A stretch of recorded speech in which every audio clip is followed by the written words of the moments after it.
May mga nilalang na madaling makita ang kabutihang naidudulot nito sa mundo, gaya ng mga bulaklak. Mayroon din namang napagkakaisahang masama ang naidudulot, tulad ng lamok. Sa kabila ng alam natin na wala namang ginawa ang may lalang na hindi mabuti. Kinakailangan pa ng mga dalubhasa para makita ang kabutihang dala ng lamok. One of the world's largest pollinators pala sila. Ngunit alam ba ninyong may klase ng nilalang na alam nating nakabubuti at alam din nating nakasasama? Parang isang literary device na tinatawag na paradox na nagsasaad ng dalawang opposing na pahayag hinggil sa isang bagay, pero parehong totoo. Halika't saglitan natin ang mundo ng mga fungi. Ang mga fungi ay everywhere, nasa paligid natin, nasa lupa, nasa hangin, at nasa mismong katawan natin. Sa paa pa lamang ay may higit na 200 types. May 80 types naman ang nasa heels, 40 in between toes, at 60 na klase ng fungi sa toenails. Ngunit hindi lang natin nakikita. Ang paradoxical na common knowledge natin sa mga fungi ay ang kanilang papel na ginagampanan sa larangan ng medisina at maging sa pagkain natin. Pero sila din ay ilan sa mga dahilan ng sakit ng mga halaman, hayop, at pati na rin sa mga tao. Marami pa tayong hindi alam sa mga fungi. Ayon sa mga scientists, around 90% of the estimated 3.8 million na fungi ang inaalam pa nila. In fact, 2,000 fungi are discovered each year mula sa iba't ibang bansa at kabilang na ang kuko sa mga daliri ang pinagkukunan ng samples. Ang kahangahangang family ng mga fungi ay mismong separate na categorization sa biology. Isa siyang kingdom on its own.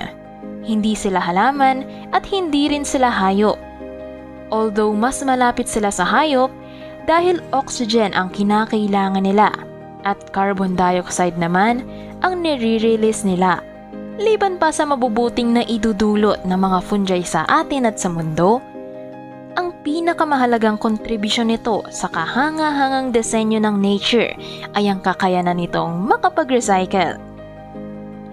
Binansagang silang mga hidden recyclers of the nature dahil mainly na ide-decompose nila ang mga organic matter. As a result, na ibabalik ang essential nutrients sa lupa at sa ecosystem for use or absorption again of another plants or animals. Ang abilidad ng mga saprotrophic fungi na maka-breakdown ng mga complex molecules para ma-facilitate ang proseso ng pagde-decompose ay sinisigurado na ang nitrogen at phosphorus ay magagamit na muli for the health of a plant and the entire ecosystem. Very vital nga ang sabi ng mga scientists tungkol sa kakaiba at significantly needed function nila para sa great grand design of the Mother Earth's self-sustaining distinctive feature. Imagine kung walang nagde-decompose sa mundo. This world will host to some of its area to be littered with dead and undecomposed corpse of plants, animals, and even humans. Amazingly, ang isang bagay na hindi nakikita ay nakapagbibigay ng very obvious results. Decomposition is not only essential but also vital for the survival of the world.